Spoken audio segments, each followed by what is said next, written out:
सभी छात्रों को मेरा नमस्कार। और आज फिर से एक क्लास लेकर आप सबके सामने हैं। पिछली क्लास में हमने एक क्वेश्चन दिया था लास्ट में सॉल्व करने के लिए, तो पहले उसी को देख लेते हैं। ग्राम पंचायत अधिनियम 1947 की धारा 30 किसी ग्राम पंचायत में गठित होने वाली समितियों से संबंधित है।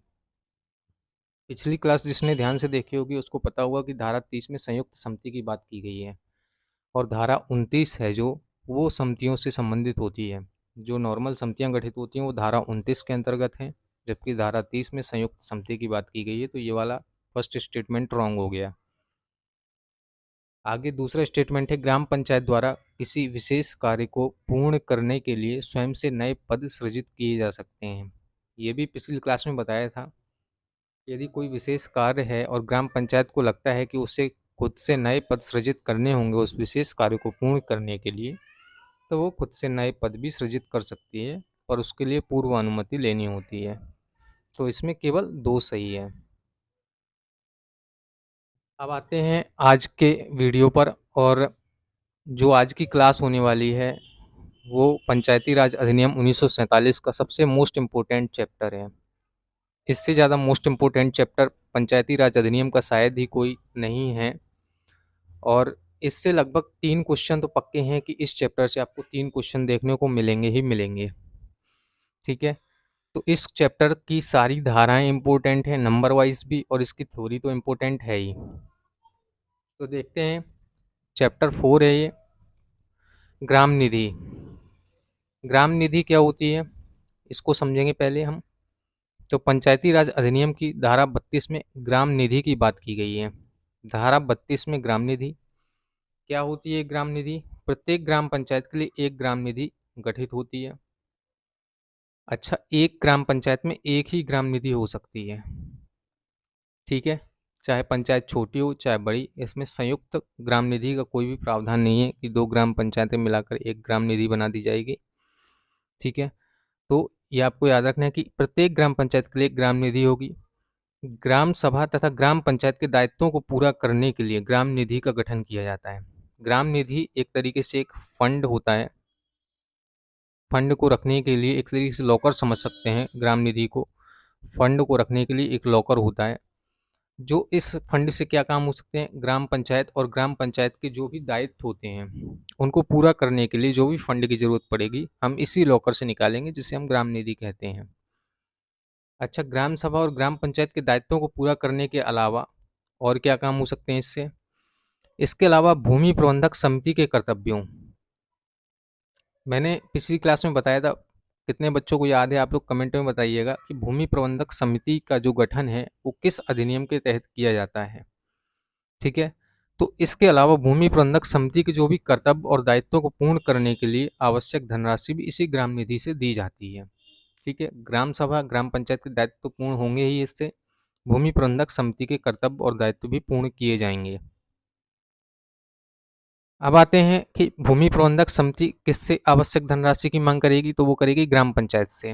मान लीजिए 1 साल में उसे 10 लाख रुपए की ज़रूरत है अपने सारे कर्तव्यों को पूर्ण करने के लिए, जो भी उसे काम करवाने हैं ग्राम पंचायत के अंतर्गत, तो वो इस 10 लाख धनराशि की मांग ग्राम पंचायत से ही करेगी।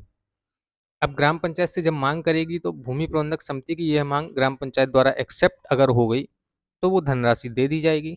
और यदि एक्सेप्ट नहीं होती है तो वो क्या करेगी? ग्राम पंचायत आवश्यक धनराशि का मामला निर्धारित अधिकारी को भेज देगी, फिर वही डिसाइड करेगा। क्या होता है, कभी कभी ग्राम पंचायत को लगता है कि इसे 10 लाख रुपए की जरूरत है, लेकिन भूमि प्रबंधक समिति उसी काम के लिए 20 लाख रुपए मांग ले, तो फिर उस स्थिति में मतभेद हो जाएगा। ग्राम पंचायत कहेगी नहीं आपको तो 10 लाख की जरूरत है, हमें ऐसा लगता है, लेकिन भूमि प्रबंधक समिति कहेगी कि हमें 20 लाख की जरूरत है। तो फिर उस स्थिति में यह मामला निर्धारित अधिकारी को भेज दिया जाएगा और वही डिसाइड करेगा कि कितने रुपए दिए जाने चाहिए इस काम के लिए। ठीक है, आगे आते हैं, ग्राम निधि में धनराशि कहाँ से आती है? अब ग्राम निधि फंड होता है, तो उस फंड को कहाँ से लाया जाता है उस लॉकर में रखने के लिए? तो देखिए, ग्राम निधि में कहाँ कहाँ से राशि आती है। सबसे पहले तो ग्राम पंचायत में लगाए जाने वाले सभी करों की धनराशि, जितने भी टैक्स लगाती है ग्राम पंचायत, जैसे प्रकाश कर हो गया, ठीक है, या फिर वाहन कर हो गया, ठीक है, तो ये सारी जितने भी टैक्स लगाएगी, या जल कर हो गया, जल पर कर जो लगाते हैं, तो जो भी टैक्स लगाती है और जो भी उससे रुपया आता है वो सब ग्राम निधि में जमा कर दिया जाता है। राज्य सरकार द्वारा प्राप्त धनराशि, राज्य सरकार जो भी धनराशि देती है ग्राम पंचायत को, वो सब कहाँ जाएगी? ग्राम निधि में। पिछले वर्ष की शेष धनराशि, जैसे पिछले वर्ष मान लीजिए राज्य सरकार ने किसी ग्राम पंचायत को 1 करोड़ रुपए दिया था कि आपको 1 करोड़ रुपए काम करवाने हैं, पर काम हुआ सिर्फ 50 लाख का। अब जो 50 लाख रुपए शेष रह गया है उसको क्या करेंगे? जो शेष रह गया है वो ग्राम निधि में जमा कर दिया जाएगा, और जो अगले वर्ष का बैलेंस होगा, जो अगले वर्ष रुपया आना होगा, उसमें पहले ये घटा दिया जाएगा और बाकी का रुपया भेज दिया जाएगा। न्यायालय द्वारा जमा करवाई गई सभी धनराशियाँ, जैसे न्यायालय किसी के ऊपर पेनाल्टी लगाती है या कुछ भी करती है, न्यायालय ने आदेश दिया कि आपको ये रुपया जमा करवाना है ग्राम पंचायत में, तो वो ग्राम निधि में जमा करवाया जाएगा। इसके अलावा ग्राम पंचायत, जैसे किसी भी जगह गोबर का एक गोबर एकत्रीकरण हो गया है, कूड़ा करकट है, पशुओं के शव हैं, तो उनकी बिक्री से भी प्राप्त धन को ग्राम निधि में ही जमा करवाया जाएगा। जिला पंचायत, क्षेत्र पंचायत, अन्य स्थानीय प्राधिकारी द्वारा ग्राम पंचायत को अंशदान के रूप में दी गई धनराशि। कोई जिला पंचायत है या क्षेत्र पंचायत है या स्थानीय प्राधिकारी है, यदि वो ग्राम पंचायत को कोई भी अंशदान देना चाह रहा है, अंशदान मतलब कि एक तरीके से अपनी सैलरी में से कोई कट देना चाह रहा है या फिर अपनी स्वेच्छा से कोई काम करवाने के लिए पैसा देना चाह रहा है, तो वो ग्राम निधि में दिया जाएगा। आगे है ऋण अथवा दान के रूप में दी गई धनराशि। जो भी ऋण ले रहे हैं आप किसी भी कॉरपोरेशन बैंक से या किसी भी अनुसूचित बैंक से, तो वो सारी ग्राम निधि में जमा करवाए जाएंगे। जो भी आपको दान मिल रहा है ग्राम पंचायत के लोगों के द्वारा या ग्राम पंचायत से बाहर के लोगों के द्वारा, वो ग्राम निधि में जमा करवाया जाएगा। किसी निगम, कंपनी अथवा राज्य सरकार से प्राप्त धनराशियाँ, कोई भी कंपनी कोई काम करवाना चाहती है या कोई प्लांट लगाना चाहती है, तो वो टैक्स तो देगी ही ग्राम पंचायत को, तो वो ग्राम निधि में जमा करवाया जाएगा। राज्य की संचित निधि से सहायता अनुदान के रूप में प्राप्त धनराशियाँ। अच्छा, मैंने एक बात यहाँ पहले बताई थी कि राज्य सरकार पहले तो 1 वर्ष के लिए जो भी काम होने हैं वो धनराशि देती है 1 वर्ष के लिए, ठीक है। उसके बाद अगर 1 वर्ष में जो धनराशि दी है, मान लीजिए 20 लाख रुपए दी है, अब उसे लगता है कि इस 20 लाख में काम नहीं हो पाया है, तो वो चाहे तो सहायता अनुदान भी दे सकती है। जो निश्चित धनराशि दी जाती है प्रति वर्ष ग्राम पंचायतों को, वो तो सभी ग्राम पंचायतों को राज्य सरकार के द्वारा दी जाती है, लेकिन ये सहायता अनुदान जरूरी नहीं है कि सभी ग्राम पंचायतों को दिया जाए, ये किसी कुछ ग्राम पंचायतों को भी दिया जा सकता है सहायता अनुदान, जिसको जरूरत होती है उसी को दिया जाता है। आगे देखते हैं, धारा 32(4) में आ जाते हैं। तो ये कहती है धारा 32(4) की ग्राम निधि से जो धन का आहरण है, यानी कि जो भी ग्राम का फंड है, फंड लॉकर होता है, उससे धन की निकासी कौन कर सकता है? तो वो ग्राम पंचायत प्रधान और ग्राम पंचायत सचिव दोनों के संयुक्त हस्ताक्षर से उससे धन की निकासी की जा सकती है। आगे देखेंगे राज्य वित्त आयोग। अब ये सबसे इम्पोर्टेंट है, राज्य वित्त आयोग, इसको अच्छे से याद रखना है। तो सबसे पहले देखते हैं कि पंचायती राज अधिनियम की धारा 32(क) में, धारा 32(क) में राज्य वित्त आयोग के बारे में बताया गया है। इसका गठन कौन करता है? राज्यपाल करता है। और संविधान के अनुच्छेद 243(I) में इसके बारे में बात की गई है। 243(I), ठीक है। 1994 में उत्तर प्रदेश में प्रथम वित्त आयोग का गठन किया गया था। अब ये गठन कैसे होता है? तो पहले तो राज्य वित्त आयोग का कोई प्रावधान ही नहीं था। जब 73rd अमेंडमेंट आया तब क्या कहा गया कि इसको लागू होने के बाद सभी राज्यों को 1 वर्ष के अंतर्गत अपने अपने पंचायती राज अधिनियम गठित करने थे। तो उसी में ये प्रावधान था कि आपको 1 वर्ष के भीतर भी राज्य वित्त आयोग का गठन भी करना था, क्योंकि 243(I) में ये दे रखा था यहाँ पे 73वें संविधान संशोधन में। तो 1 वर्ष के भीतर गठन करना था राज्य वित्त आयोग का, और फिर हर 5वें वर्ष की समाप्ति पर राज्य वित्त आयोग का गठन करना था। अब राज्य वित्त आयोग के कार्य देख लेंगे। राज्य द्वारा जमा किए गए टैक्स, जो भी टैक्स होते हैं, शुल्क यानी फीस, टोल टैक्स हो गई, जो भी फीसेस होती हैं, अन्य फीसेस, वो सारी जितने भी राज्य सरकार के द्वारा जमा की जाती हैं। किसके द्वारा? राज्य सरकार के द्वारा। जो भी टैक्सेस कलेक्ट किए जाते हैं पूरे राज्य के अंदर, उनका बंटवारा किसके द्वारा किया जाएगा? राज्य वित्त आयोग के द्वारा किनके बीच? ग्राम पंचायत, क्षेत्र पंचायत और जिला पंचायत के बीच। ठीक है। फिर ग्राम पंचायत, क्षेत्र पंचायत, जिला पंचायत के बीच बंटवारा करने के बाद ग्राम पंचायत, क्षेत्र पंचायत, जिला पंचायत में से अलग से बंटवारा किया जाएगा कि ग्राम पंचायत को इतना हिस्सा मिलेगा, क्षेत्र पंचायत को इतना हिस्सा मिलेगा, जिला पंचायत को इतना हिस्सा मिलेगा।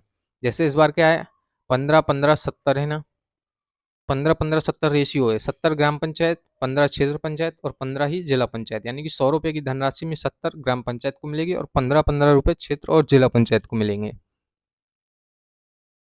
अगला कार्य क्या होता है, ग्राम पंचायत, क्षेत्र पंचायत और जिला पंचायत कौन कौन से कर लगा सकते हैं अपने यहाँ पर, यानी कि उनके कर लगाने का अधिकार। जैसे हम देखते हैं कि प्रकाश कर कौन लगाता है, ग्राम पंचायत लगा सकती है। वाहन कर भी ग्राम पंचायत लगा सकती है। तो ये शक्तियां किसके द्वारा दी गई हैं, ये राज्य वित्त आयोग के द्वारा निर्धारण किया गया है। जिला पंचायत, जिला पंचायत कौन सा कर लगाती है, एक तो हो गया टोल टैक्स हो गया, ठीक है, टोल टैक्स लगा सकती है। तो ये किसके द्वारा बताया गया कि टोल टैक्स जिला पंचायत के द्वारा लिया जाएगा, ग्राम पंचायत प्रकाश कर और वाहन कर ले सकती है। तो ये सारे राज्य वित्त आयोग के द्वारा निर्धारण किए गए हैं कि आप ये टैक्स लेंगे, आप ये टैक्स लेंगे। अब राज्य की संचित निधि में से सहायता अनुदान की सिफारिश भी कौन करता है, राज्य वित्त आयोग। संचित निधि में से कितना सहायता अनुदान किस ग्राम पंचायत को देना चाहिए, ये काम किसका है, राज्य वित्त आयोग का। ग्राम पंचायत, क्षेत्र पंचायत और जिला पंचायत तीनों के लिए सिफारिश करेगी कि किसको कितना सहायता अनुदान देना चाहिए। फिर ग्राम पंचायत, क्षेत्र पंचायत और जिला पंचायत तीनों की वित्तीय स्थिति का पुनर्विलोकन करने का काम भी राज्य वित्त आयोग का होता है। और यदि किसी पंचायत की वित्तीय स्थिति खराब है तो उसमें सुधार के लिए आवश्यक उपाय भी राज्य वित्त आयोग के द्वारा बताए जाएंगे। इसके बाद आते हैं कि राज्यपाल द्वारा पंचायतों की वित्तीय स्थिति को सुदृढ़ करने के लिए अन्य विषय भी राज्य वित्त आयोग को सौंपे जा सकते हैं और उस पर उसको सिफारिश देनी होगी। राज्यपाल कोई भी काम दे सकता है जिससे पंचायतों की वित्तीय स्थिति सुदृढ़ हो सके, तो वो सिफारिश करेगा फिर राज्य वित्त आयोग। अब देखते हैं राज्य वित्त आयोग की संरचना क्या होती है, स्ट्रक्चर क्या होता है।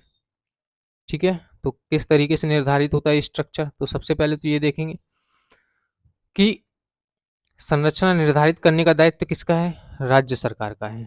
ठीक है, संरचना निर्धारित करने का दायित्व राज्य सरकार का है और ये किस अनुच्छेद में कहा गया है, अनुच्छेद 243 I2 में, I सब क्लॉज 2, संरचना निर्धारित करने का कर्तव्य राज्य सरकार का होता है। उत्तर प्रदेश की संरचना कैसी है, उत्तर प्रदेश में एक अध्यक्ष और 2 सदस्य होते हैं राज्य वित्त आयोग के अंतर्गत, एक अध्यक्ष और 2 सदस्य। योग्यताएं भी किसके द्वारा निर्धारित की जाती हैं, राज्य सरकार के द्वारा, विधि बनाकर योग्यताएं निर्धारित की जाएंगी राज्य वित्त आयोग की। अच्छा, राज्य वित्त आयोग का कोई भी सदस्य या अध्यक्ष त्यागपत्र देना चाहे तो वो किसको देगा, राज्यपाल को देगा। एक संबोधित राज्यपाल के नाम संबोधित पत्र लिखेगा और स्वहस्ताक्षर करेगा उस पर, और त्यागपत्र किसको देगा, राज्यपाल को। ये तो हो गई त्यागपत्र की, जब वो खुद से त्यागपत्र देना चाहे। अगर उसको पद से हटाना है तो वो सिर्फ राष्ट्रपति कर सकता है, राष्ट्रपति ही राज्य वित्त आयोग के सदस्य और अध्यक्षों को पद से हटा सकता है। अब राज्य वित्त आयोग में कोई आकस्मिक रिक्ति हो जाती है, मान लीजिए कि 3 साल का कार्यकाल था, 1 साल में वो हट गया राज्य वित्त आयोग का कोई भी सदस्य किसी भी आकस्मिक कारण से, तो वो आकस्मिक रिक्ति हो गई 2 साल के लिए। 2 साल तो पद खाली रहा उसका, तो 2 साल पद खाली रहा तो जो भी नया पद भरा जाएगा तो इसी सिर्फ 2 साल के लिए भरा जाएगा, यानी कि आकस्मिक रिक्ति शेष अवधि तक के लिए ही भरी जाती है। राज्य वित्त आयोग की शक्तियों के बारे में बात करें तो शक्तियों में क्या है कि वह अपनी प्रक्रिया स्वयं निर्धारित करेगा, यानी कि राज्य वित्त आयोग को किस तरीके से काम करना है, कौन से नियम बनाएगा, ये उसकी प्रक्रिया खुद की होगी। इसमें राज्य विधानमंडल कुछ नहीं करेगा, ना ही विधि बनाएगा। उसके कार्य करने के तरीकों के बारे में राज्य वित्त आयोग खुद डिसाइड करेगा कि हमें इस तरीके से काम करना है। आगे आते हैं 243 I3, I सब क्लॉज 3 क्या कहता है कि राज्य के विधानमंडल द्वारा विधि बनाकर शक्तियां प्रदान की जाएंगी। यहाँ पर कार्य करने की प्रक्रिया स्वयं निर्धारित करेगा और जो भी शक्तियां दी जाएंगी उसे राज्य के विधानमंडल द्वारा विधि बनाकर प्रदान की जाएंगी सारी शक्तियां। ठीक है, उत्तर प्रदेश में कौन कौन सी शक्तियां प्राप्त हैं राज्य वित्त आयोग के सदस्यों और अध्यक्षों को, तो वो भी देख लेते हैं। राज्य वित्त आयोग का कोई भी सदस्य अध्यक्ष किसी अधिकारी प्राधिकारी से कोई भी अभिलेख, अभिलेख इन द सेंस की सबूत कह सकते हैं एक तरीके से, कोई भी सबूत मांग सकता है किसी भी अधिकारी या किसी भी प्राधिकारी से, ठीक है। साक्ष्य देने या अभिलेख प्रस्तुत करने के लिए किसी को बुला भी सकता है अपने पास। और जो राज्य वित्त आयोग होता है उसको सिविल न्यायालय की शक्तियां प्राप्त होती हैं, इसलिए इसे कहते हैं कि अर्ध न्यायिक है, ठीक है। प्रवृत्ति में कैसा है, अर्ध न्यायिक है, यानी कि सिविल न्यायालय की उसे सारी शक्तियां प्राप्त होती हैं राज्य वित्त आयोग को। अब 243 का आई सब क्लॉज 4 क्या कहता है, राज्यपाल स्टेट फाइनेंस कमीशन द्वारा की गई प्रत्येक सिफारिश को राज्य विधानमंडल के दोनों सदनों में रखवाएगा। ये धारा है जो वेरी इंपॉर्टेंट है, इसको याद रखना। राज्यपाल स्टेट फाइनेंस कमीशन द्वारा की गई प्रत्येक सिफारिश को राज्य विधानमंडल के दोनों सदनों में रखवाएगा, उस पर चर्चा की जाएगी, बहस होगी, फिर उसके बाद कौन कौन सी सिफारिश से लागू करनी है कौन सी नहीं लागू करनी है ये राज्य सरकार के ऊपर निर्भर करता है। आगे देखेंगे उत्तर प्रदेश राज्य वित्त आयोग के बारे में अब थोड़ा सा बात कर लेते हैं। तो उत्तर प्रदेश में प्रथम वित्त आयोग का गठन 1994 में हुआ था, जिसके अध्यक्ष प्रेसिडेंट कौन थे, भालचंद्र शुक्ल, भालचंद्र शुक्ल थे इसके प्रेसिडेंट। चौथा वित्त आयोग 2010 में गठित किया गया था, इसके अध्यक्ष थे अतुल कुमार गुप्ता। पांचवा राज्य वित्त आयोग 2015 में गठन किया गया था, पांचवें राज्य वित्त आयोग का, और अध्यक्ष कौन थे, आनंद मिश्रा। 2018 में पांचवें राज्य वित्त आयोग ने अपनी रिपोर्ट दी थी और इसकी रिपोर्ट की सिफारिशों को अप्रैल 2020 में लागू कर दिया गया था। ये तो हमें पता ही कि 15, 15 और 70 में इसने सिफारिशें की थी। ग्राम पंचायत को 70 अंश मिलना चाहिए, क्षेत्र पंचायत को 15 और जिला पंचायत को भी 15 अंश मिलना चाहिए। जनपदवार विभाजन में इसने कहा था कि 90-10 के रेशियो में आप जनपदवार विभाजन करेंगे, यानी 90% जनसंख्या का रेशियो होगा और 10% क्षेत्रफल का, ठीक है। तो इस आधार पर जनपदवार विभाजन किया जाएगा समस्त धनराशि का। अभी क्या है कि नवंबर 2021 में 6th फाइनेंस कमीशन का गठन होना था उत्तर प्रदेश में, पर अभी विचार चल रहा है क्योंकि 2021 में ही चुनाव पड़ गए थे पंचायतों के, तो उस वजह से ये ठंडे बस्ते में चला गया था पूरा मामला। और ऐसी उम्मीद है कि 2025 से इस वित्त आयोग की सिफारिशों को लागू किया जाएगा, क्योंकि गठन होने में अब ज़्यादा देर नहीं है, हो सकता है कि 1-2 महीने में ही न्यूज़ मिल जाए कि गठन हो चुका है 6th फाइनेंस कमीशन का, और अगले साल तक सिफारिशें आ जाएंगी, तो सिफारिशों को लागू भी कर दिया जाएगा 2025 से। अब आते हैं अगली धारा में, भूमि अर्जित करने का अधिकार। ग्राम पंचायत को भूमि अर्जित करने का अधिकार धारा 33 से मिलता है। ग्राम पंचायत अधिनियम 1947 की धारा 33 क्या कहती है, इस अधिनियम के अंतर्गत किसी भी कार्य को पूरा करने का प्रयोजन यदि हो जाता है, इस अधिनियम के अंतर्गत कोई भी कार्य है उसको पूरा करने के लिए किसी भूमि की जरूरत होती है ग्राम पंचायत को, तो वो क्या करेगी, उस भूमि का अधिग्रहण करेगी। यदि कोई व्यक्तिगत भूमि भी है तो उसका अधिग्रहण करेगी, ठीक है। अब भूमि क्या होती है, भूमि के अंतर्गत लैंड तो आता ही है, भूमि के अंदर हाउस भी आता है, हाउस भी होगा तो हाउस भी माना जाएगा भूमि है। भूमि के अंदर कोई ट्री लगा है कोई प्लांट लगा है उसकी जरूरत है ग्राम पंचायत को, तो वो भी भूमि के अंतर्गत ही आएगा और उसका अधिग्रहण किया जा सकता है। पहले तो ग्राम पंचायत क्या है, उस व्यक्ति से आपसी बातचीत से समझौता करने का प्रयास करेगी। यदि व्यक्ति बहुत ही खड़ूस टाइप का है, बातचीत से नहीं मान रहा है, तो फिर वो ग्राम पंचायत क्या करेगी, डीएम के पास भूमि अधिग्रहण के लिए प्रार्थना पत्र देगी और फिर डीएम उस भूमि का अधिग्रहण करेगा और ग्राम पंचायत को सौंपेगा, ठीक है। आगे देखते हैं ग्राम पंचायत के अंतर्गत आने वाली संपत्ति। अब ग्राम पंचायत के अंतर्गत कौन कौन सी संपत्ति आती है, ये तो पहले देखना है कि राज्य सरकार के अधीन ही रहती है ग्राम पंचायत। तो राज्य सरकार के अधीन ग्राम पंचायत के अधिकार क्षेत्रीय समस्त सार्वजनिक संपत्ति, सार्वजनिक संपत्ति इन द सेंस कि जिस पर किसी का कोई कब्जा नहीं है या जिस पर कोई भी हक नहीं अपना जमाता है, वो सार्वजनिक संपत्ति कहलाती है। वो राज्य सरकार की संपत्ति होगी और वो किसके अधीन आएगी, ग्राम पंचायत के अंतर्गत आएगी, ठीक है। ग्राम पंचायत के स्वामित्व और प्रबंध में वो संपत्ति आएगी। उस संपत्ति का स्वामित्व, प्रबंधन और नियंत्रण ग्राम पंचायत के द्वारा ही किया जाएगा। आगे देखते हैं, बाजार मेले जो सरकारी भूमि पर लगते हों उनके प्रबंध और नियंत्रण का अधिकार ग्राम पंचायत को है, तथा वह कर भी आरोपित कर सकती है, सारे टैक्सेस आरोपित कर सकती है। यदि कोई गवर्नमेंट भूमि पर बाजार और मेले लगा रहा है तो वो उस पर जाहिर सी बात है टैक्स लगाएगी, और जो वो टैक्स जो होंगे ग्राम निधि में जमा कर दिए जाएंगे। ठीक है। यदि कभी ऐसा होता है कि मान लीजिए कोई खाली जमीन थी और इस पर ग्राम पंचायत कहती है कि सरकारी जमीन है और कोई व्यक्ति कहता है कि मेरी जमीन है, तो स्वामित्व के संबंध में विवाद हो गया। विवाद होने पर क्या होगा कि अपील सुने जाने का समुचित अवसर दिया जाएगा।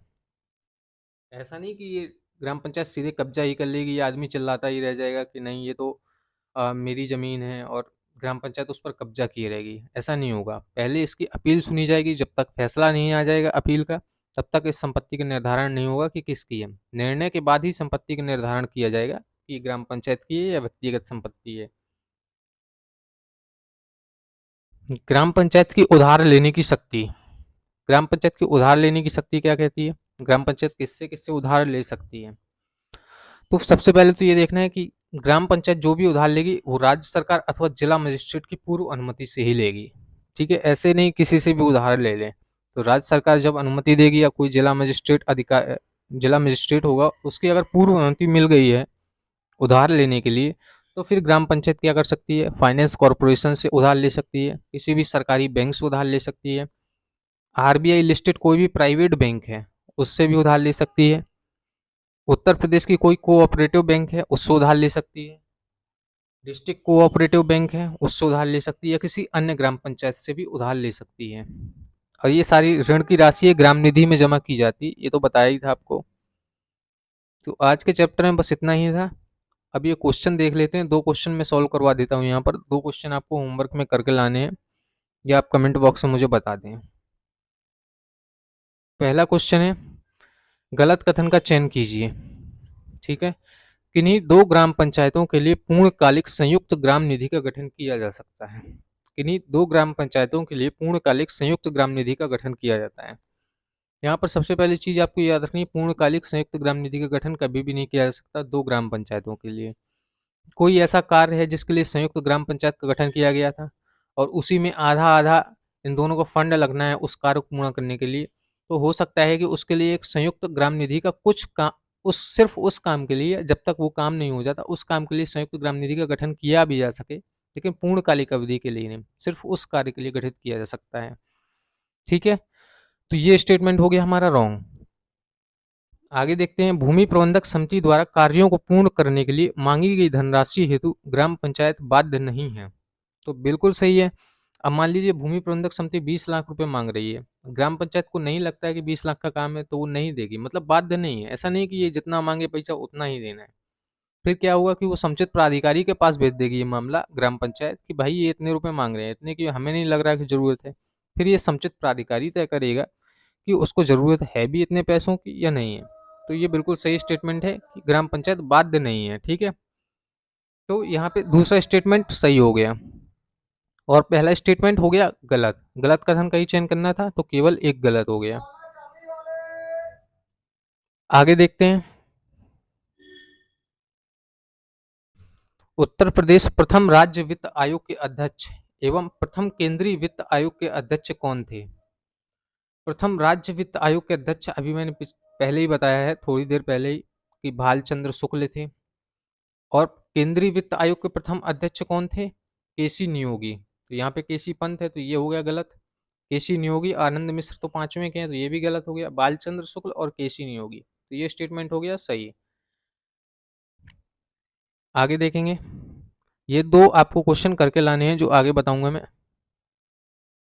प्रथम वित्त आयोग, केंद्रीय वित्त आयोग का गठन कब हुआ था? 1951 में प्रथम केंद्रीय वित्त आयोग का गठन। और प्रथम राज्य वित्त आयोग का गठन 1994 में, इसके भालचंद्र शुक्ल और इसके केसी नियोगी। आगे देखेंगे, ये क्वेश्चन आपको घर से करके लाना है या होमवर्क या जो भी समझें आप, इसको कमेंट बॉक्स में आप बताएंगे मेरे को। ठीक है, पढ़ते हैं क्वेश्चन। ग्राम पंचायत को भूमि अर्जित करने का अधिकार ग्राम पंचायत अधिनियम 1947 की किस धारा के अंतर्गत प्रदान किया गया है? ऑप्शन है धारा 32, धारा 36, धारा 30 और धारा 33। ये इसी क्लास में पढ़ाया गया है आपको। ग्राम पंचायत को भूमि अर्जित करने का अधिकार, ठीक है। धारा बतानी है इसकी।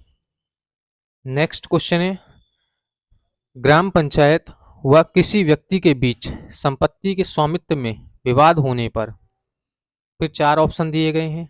ग्राम पंचायत की बात मानी जाएगी, जिला पंचायत निर्धारित करेगी कि किसकी संपत्ति है, या अपील की जा सकती है और सुनवाई का मौका मिलेगा पर्याप्त उस व्यक्ति को जो यह दावा कर रहा है कि यह संपत्ति मेरी है, या फिर जिला मजिस्ट्रेट ग्राम पंचायत को स्वामित्व सौंप देगा। तो ये आपको बताना है कि इसमें कौन सा ऑप्शन सही है।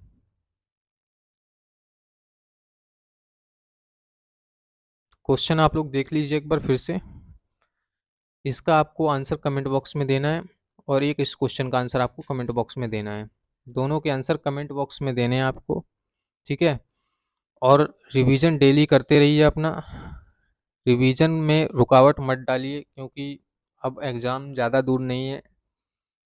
हो सकता है कि नवंबर आखिरी तक आपका एग्ज़ाम ले लिया जाए, तो पढ़ाई में कोई कोताही मत बरतिए, ठीक है। अभी 6-7 महीने 8 महीने से आप लोग तैयारी करते हुए आ रहे हैं और अभी तैयारी बंद कर देंगे तो फिर दिक्कत हो जाएगी, क्योंकि जो नए स्टूडेंट आ रहे हैं, कंपटीशन और बढ़ रहा है, तो वो नए स्टूडेंट तो बहुत ज़्यादा पढ़ ही रहे हैं और आप लोग अभी पीछे हो जाएंगे तो फिर दिक्कत हो जाएगी, ठीक है। इसके अलावा वीपीओ प्रीमियम ग्रुप है, इसमें जो भी स्टूडेंट ज्वाइन होना चाहें वो ज्वाइन हो सकते हैं, ठीक है। इसमें लगभग 150 प्लस क्विजेस हैं और लगभग 15 प्लस मॉक हैं, प्लस 15 मॉक ऐसे हैं जिनका डिटेल्ड सॉल्यूशन दिया जाएगा, ठीक है। डिटेल्ड सॉल्यूशन इनका दिया जाएगा। जिसको भी ज्वाइन होना हो सकता है। सारा कंटेंट सेपरेट है, मटेरियल जो भी दिया जाएगा आपको टॉपिक वाइज दिया जाएगा और टॉपिक वाइज ही कुछ दी जाएंगी। ये पंचायती राज का आपको यहाँ पे सेपरेट कंटेंट दिया जाएगा टॉपिक वाइज, यूपी जीके और कंप्यूटर, ठीक है। अभी कंप्यूटर के हम वीडियो लेकर आएंगे, कंप्यूटर में आपको प्रैक्टिकल करके दिखाएंगे ताकि चीज़ें आप रिटेन कर सकें अपने दिमाग में, ठीक है। तो बस आज के लिए इतना ही, मिलते हैं नेक्स्ट क्लास में और नेक्स्ट चैप्टर के साथ। धन्यवाद।